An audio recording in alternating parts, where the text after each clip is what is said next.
The golden gates of Buckingham Palace have always stood as a symbol of unyielding tradition, silent secrets, and power struggles that the public rarely gets to witness in full. But according to new claims circulating among royal watchers and insider-style reports, one of the most emotional disputes inside the royal household may have finally reached a breaking point. For years, the name Princess Diana has remained impossible to separate from the modern monarchy, not only because of the tragedy of her life and death, but because of the extraordinary emotional connection she still holds with millions of people around the world.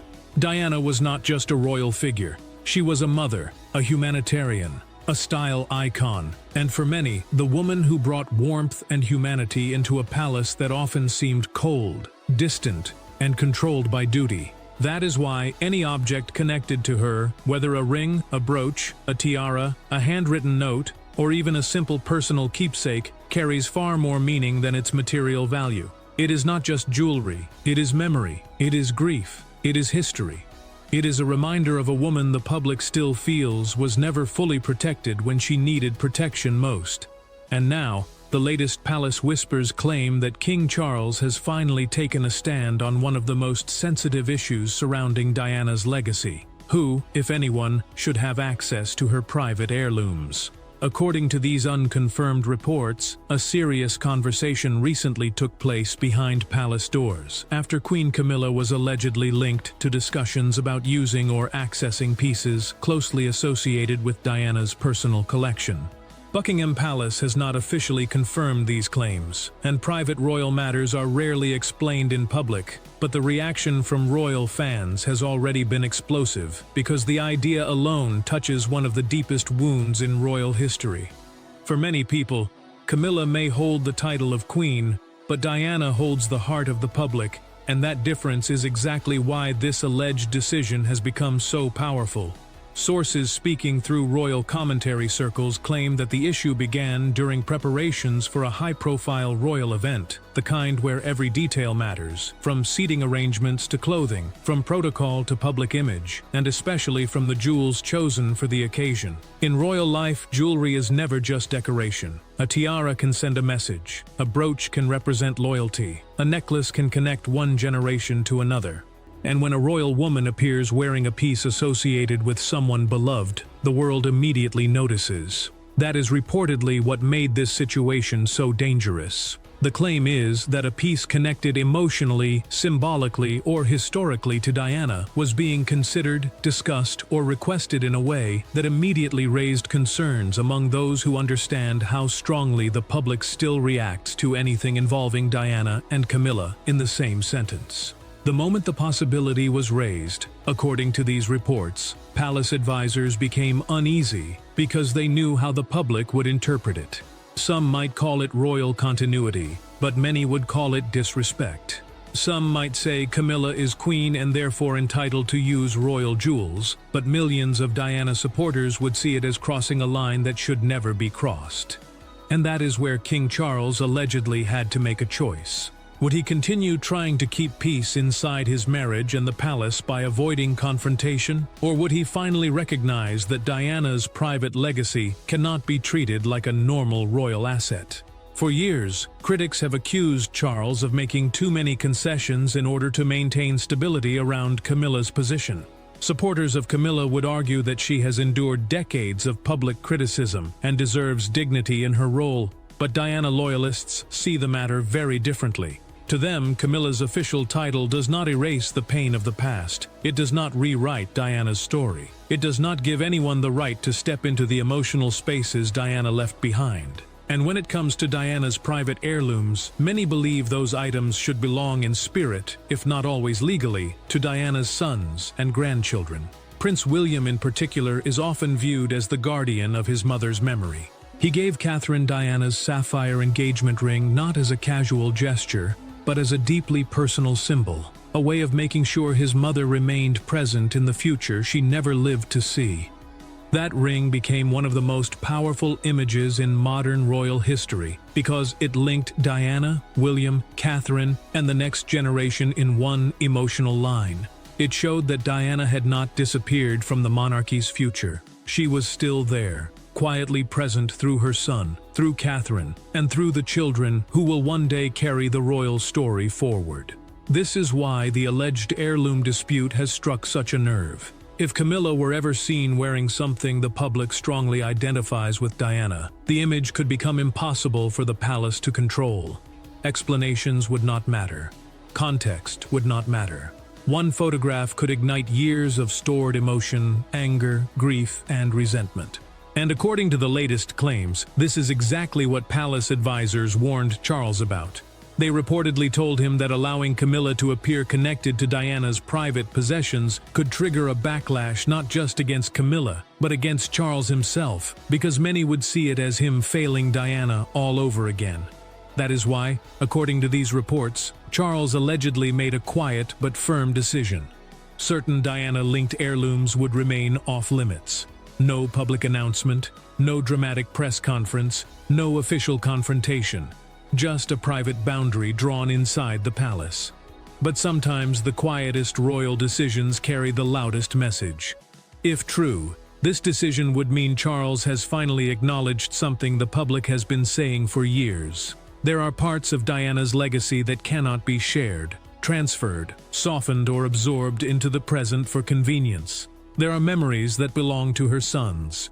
There are symbols that belong to the public's affection for her. There are personal objects that should remain protected from controversy, especially when the person involved is already one of the most divisive figures in the royal family. Camilla's supporters may see this alleged restriction as unfair, even humiliating, because they believe she has earned her place and should not be forced to live forever under Diana's shadow. But the reality is that Diana's shadow is not something the palace can command to disappear. It remains because the public refuses to let it go. It remains because William and Harry lost their mother in front of the world.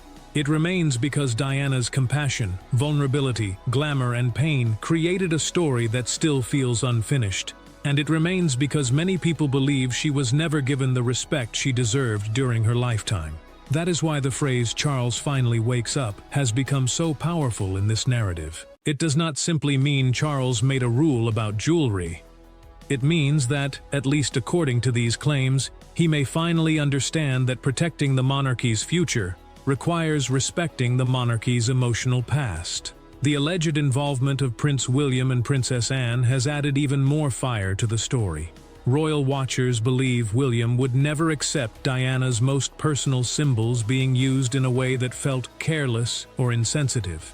He has always been careful with his mother's memory, often speaking about her with restraint but deep emotion. He knows better than anyone that Diana's legacy is not a public relations tool. It is part of his identity, his pain, and his children's inheritance. Princess Anne, meanwhile, is widely respected for her blunt practicality and loyalty to duty. She is not known for drama, but she is known for saying what needs to be said. According to the unconfirmed insider claims, Anne was among those who recognized immediately that allowing such a situation to unfold would be a catastrophic mistake. In the public imagination, Anne represents the old-school royal values of discipline, service, and no-nonsense responsibility. So if she truly warned Charles against allowing Diana's heirlooms to become part of Camilla's image, many royal fans would see that as Anne doing what she has always done, protecting the institution from avoidable damage. The alleged private conversation between Charles and Camilla is being described by some commentators as tense and emotional, not necessarily explosive, but deeply uncomfortable. The claim is that Camilla may have felt the restriction undermined her position, while Charles reportedly emphasized that certain pieces carry emotional consequences that cannot be ignored. Whether those exact words were spoken or not, the larger issue is clear. A queen may have access to many royal treasures, but not every treasure is suitable for every person. Camilla has official jewels, historic pieces, and formal items connected to her role, but Diana's private memory is different. It is not just part of the royal collection in the public's mind. It is part of a story of love, betrayal, loss, motherhood, and unfinished justice. That is why critics online respond so intensely. They use words like karma, justice, respect, greed, and power, not because they are discussing gemstones, but because they are discussing what those gemstones represent. For them, Camilla wearing anything connected too closely to Diana would feel like a victory lap over a woman who suffered. That may be a harsh interpretation, and not everyone will agree with it, but it is the emotional reality driving thousands of comments, debates, and reactions. The monarchy survives on symbolism, and this is one symbol the palace cannot afford to mishandle. Think about it. One wrong jewel at one major state event could dominate headlines across the world. It could overshadow the event itself. It could drag Charles back into the most painful chapter of his life. It could force William into silence or discomfort. It could place Catherine under unfair comparison. It could reignite the entire Diana versus Camilla conversation at a time when the monarchy desperately needs stability. From a strategic point of view, the alleged ban makes sense. It avoids a public relations disaster before it happens. It protects William's future reign. It protects Catherine from being pulled into another emotional comparison. It protects Camilla from a photograph that could define her negatively for years. And most importantly, it protects Diana's private legacy from becoming a battleground. But the emotional side is even stronger than the strategy. Many royal fans feel that Charles has spent much of his life trying to balance personal desire against public duty, and they believe Diana paid the highest price for that balance. So when they hear that Charles has finally said no to Camilla on something involving Diana, they see it as a rare moment of accountability. They see it as him choosing his sons, choosing the future, and choosing respect over comfort. Of course, there are skeptics. Some viewers will say these stories sound too dramatic. Some will ask why official newspapers have not confirmed every detail. Some will say the palace gossip industry exaggerates private tensions for clicks. And that skepticism is fair. Royal reporting is often filled with claims, counterclaims, unnamed sources, and emotional interpretation. That is why it is important to say clearly, unless the palace confirms it, this remains an alleged insider claim, not proven fact.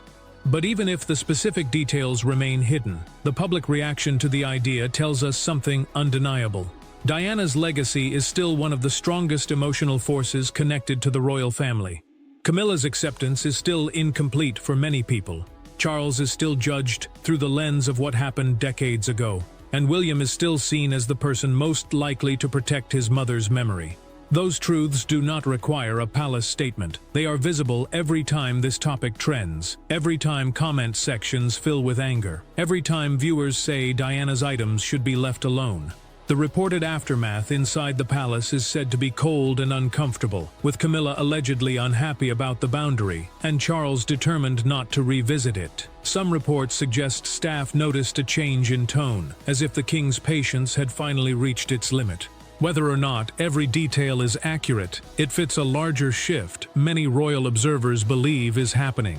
Charles is no longer only thinking as a husband. He is thinking as a king with limited time to shape his reign and protect the future of the monarchy. His health challenges, public pressure, and the growing importance of William and Catherine may have forced him to see that the crown cannot survive on private compromise alone. The monarchy needs public trust. And public trust requires emotional intelligence. It requires knowing when not to push. It requires understanding that some wounds remain tender even decades later. For Camilla, this alleged decision may feel like a painful reminder that title and acceptance are not the same thing. She may be crowned. She may appear beside Charles. She may carry out duties. But for many people, she will always remain connected to Diana's suffering. That is a reality the palace cannot fully erase. The best it can do is avoid inflaming it. And if Charles has truly blocked access to Diana's private heirlooms, then he may have made one of the smartest decisions of his reign.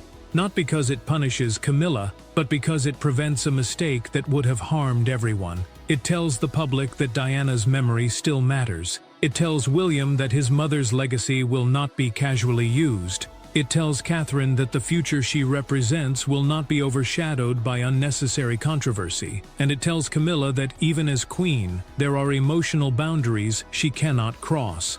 This is why viewers are so invested in the story. It gives them a choice. Do they believe Camilla should be fully accepted and allowed to wear whatever royal items are assigned to her position? Or do they believe Diana's private legacy should remain forever separate?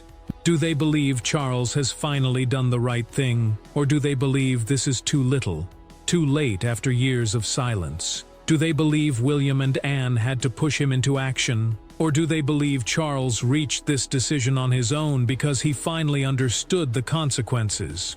These are the questions that make the story more than gossip. They turn it into a debate about loyalty, memory, justice, and the future of the crown. And perhaps the most haunting part of all is that Diana herself is not here to speak, yet her presence still dominates the conversation. She is present in the sapphire ring on Catherine's hand. She is present in William's protective silence. She is present in the public's refusal to forget. She is present every time someone says her legacy should not be touched. And that may be the one thing Camilla, Charles, and the palace can never control. Diana's power did not come from a crown. It came from connection. It came from the way people felt seen by her, loved by her, and moved by her vulnerability. That kind of legacy cannot be transferred by title, and it cannot be borrowed through jewelry. If the alleged ban is true, then Charles may finally be recognizing that reality. Diana's private heirlooms are not tools for royal image-making. They are sacred symbols of a life that still matters deeply. They belong, emotionally, to her sons, her grandchildren, and the millions who continue to protect her memory from being rewritten. So now the question is yours. Do you believe King Charles was right to allegedly block Camilla from Diana's private heirlooms? Or do you think the palace is still hiding the full truth about what happened behind closed doors? Is this finally justice for Diana, or is it simply a careful move to avoid another royal scandal? Write "Justice for Diana" in the comments if you believe her private legacy should remain untouched, and tell us whether you think Prince William will be the one to protect that legacy forever. Also, do you think Camilla should accept these boundaries quietly, or will this become the beginning of an even bigger palace power struggle? Share your thoughts below, because your comments are part of this conversation. And if you want more royal updates, insider claims, and deep analysis of the stories the palace refuses to explain clearly, subscribe to Crown Lens Reporter and stay with us, because this story is far from over, and the next chapter may reveal even more about Charles, Camilla, William, Catherine, and the memory of Princess Diana.